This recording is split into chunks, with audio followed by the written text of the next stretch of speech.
Hi, my name's Jeremy, and I'm addicted to drums.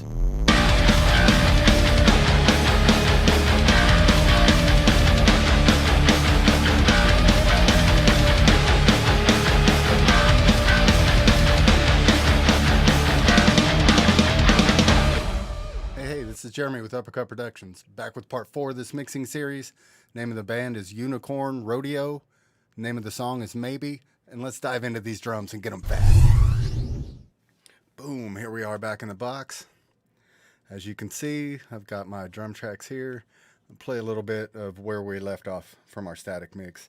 And it's going to sound muddy because we haven't mixed anything. There's no high cut, low cut, nothing. It's just basically a virtual tape machine and a virtual mix rack on every channel to give it that Slate analog vibe that I dig.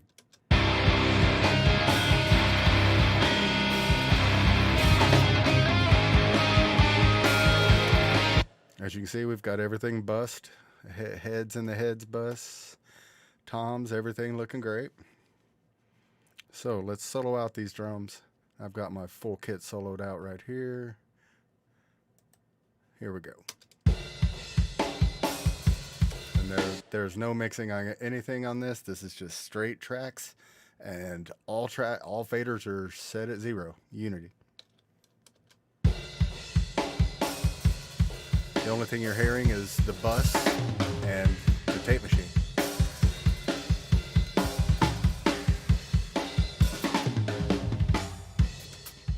First thing I'm going to do is start with these kicks. That's not bad.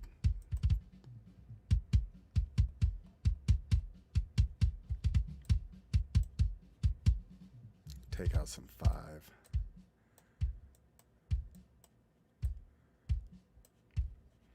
Then I like to take some of the honkiness out of around the 700, 500. Yeah. Then, of course, boost some 60K. That's just standard kick drum.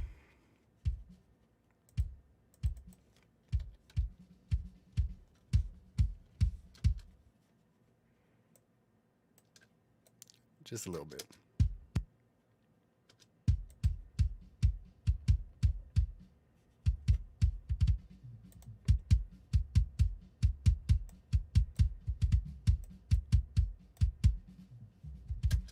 And there is a little bit of bleed there, so I'm going to go with Steven Slate drum trigger before the VCC.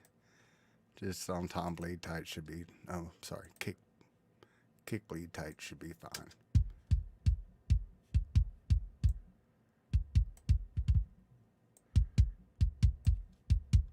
And I'm not going to compress it there because I'm going to compress both of these kicks on the bus to get them to blend.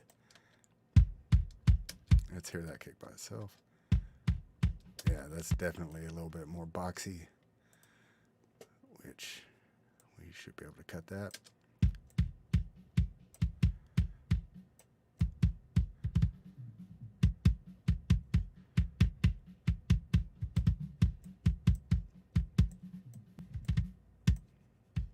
And again, we'll gate it also.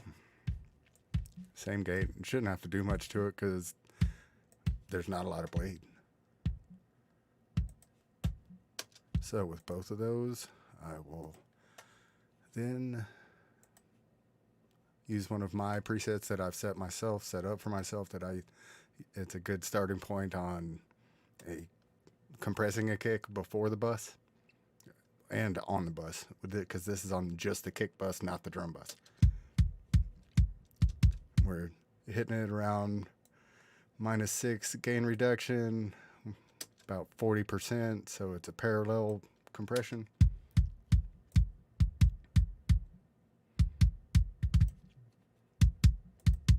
Yeah, that might be a little bit heavy on the 8.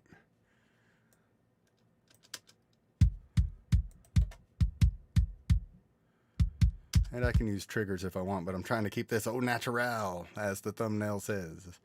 So let's hear that with the rest of the kit.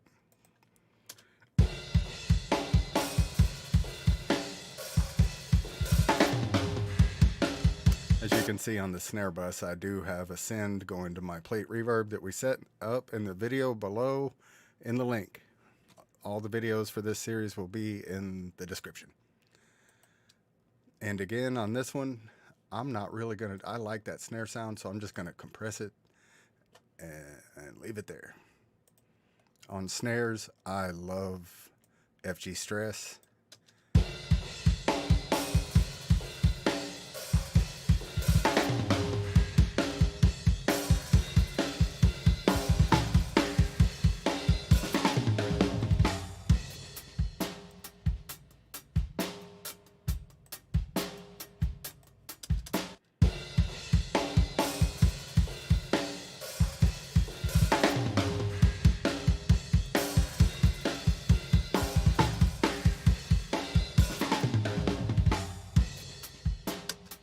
Yeah, it's sounding pretty, getting bigger, getting more natural.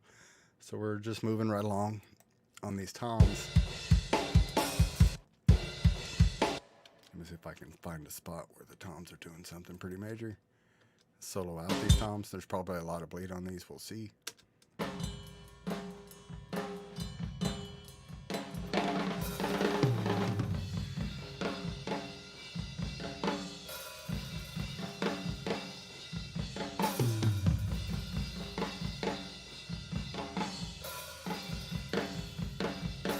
What's odd is there's a tom hit right here, but that tom hit isn't in any of the samples that were provided.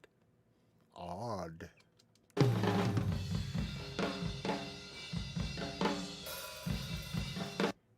Anyway, we can set it for this.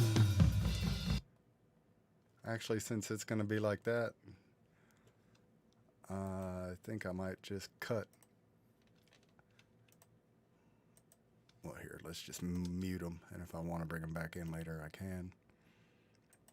Because if it's going to be like that, I'm just going to go with the samples.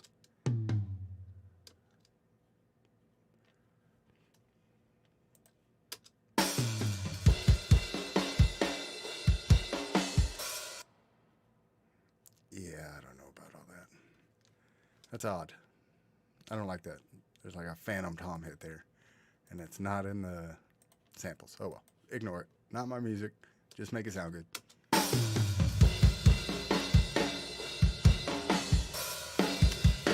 So we are going to have to gate this stuff. Let's get this one.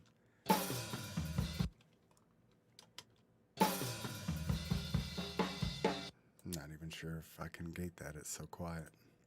Might have to jack up that input gain.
And again, we'll go with FG Stress on the tom bus.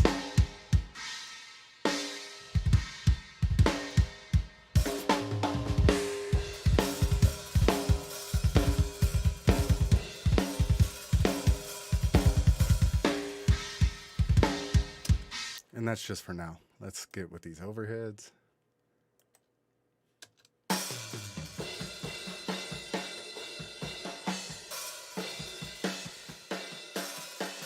On this, I'm using this FGDS on the overhead deharsher just to take out some of the harshness of the I might not need it. That's sounding kind of odd.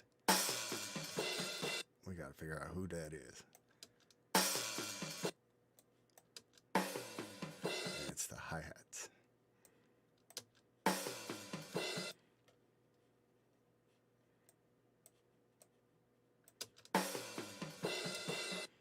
Pretty gnarly.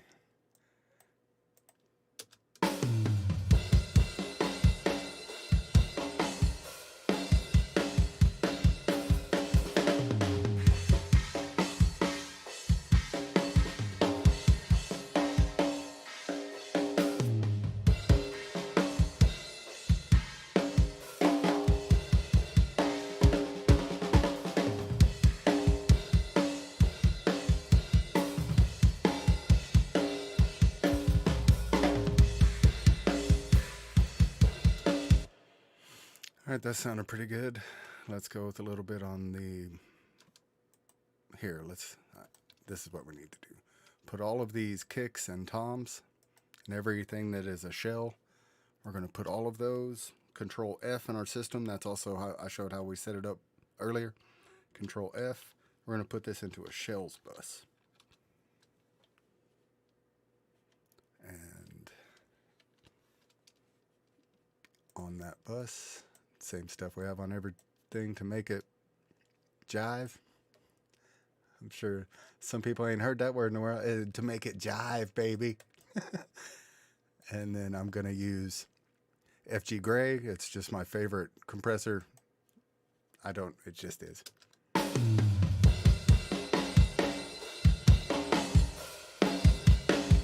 You want to hit this pretty hard because it's also parallel. I use a lot of parallel compression.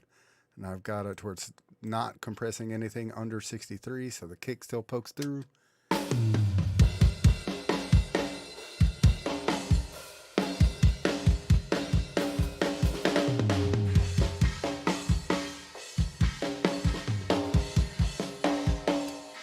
All right, now I'm going to highlight all my tracks.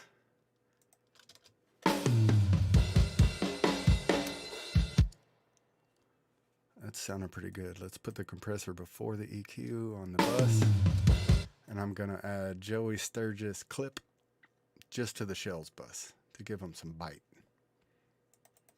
some saturation.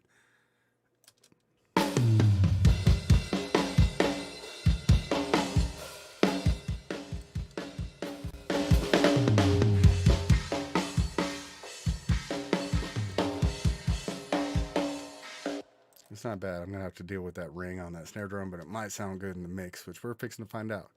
I'm going to turn off all of the EQ moves that we just did and all the processing and go back to straight raw tracks. This is what it sounded like before we started.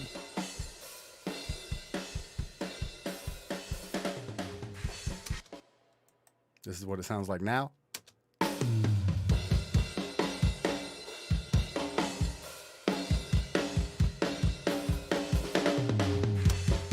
Pretty good start. Now, just as a demonstration, I'm going to duplicate this kick in. I'm going to call it kick X. And I'm going to go ahead and slap on some Steven Slate Trigger and give this kick a little juice. This is where we're breaking the au naturel part. But if the Lord wanted us to stay au naturel, why would he give us technology? I have this setting that I like. It's kind of a blend, kick blend of my own.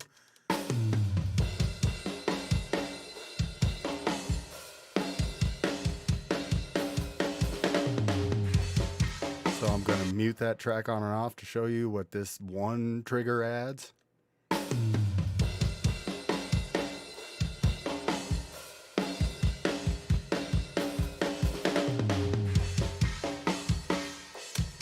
Let's do the same thing to the snare up. Let's duplicate the track.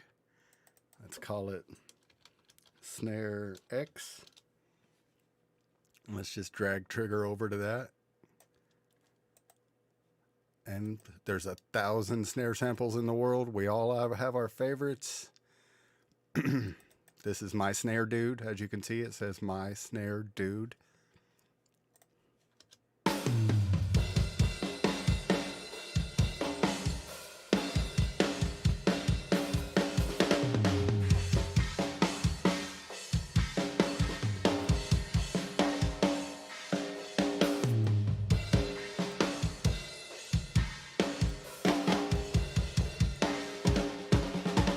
Now I'm going to mute the snare trigger that we just added on and off and show you what it adds.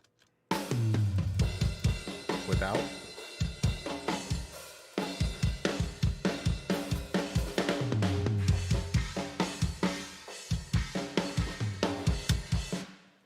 And now I would add it back into the mix and make adjustments from there.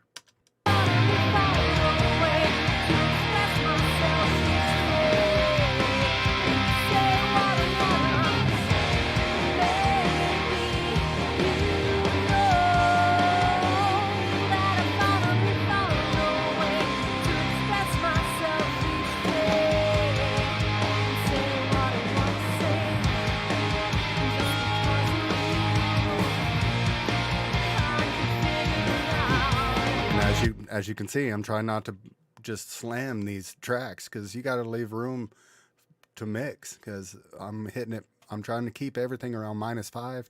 That way I can leave room for the mastering engineer. Headroom is important. It's just the truth. If you don't leave headroom, he's still going to smash the hell out of your mix, and it's going to sound like it's smashed. He's probably going to do it to teach you a lesson. Not me. I don't roll that way. I work with the artist, always artist first. Get with uppercut, get knocked out. Next video, on to the bass. You bass players, coming for you.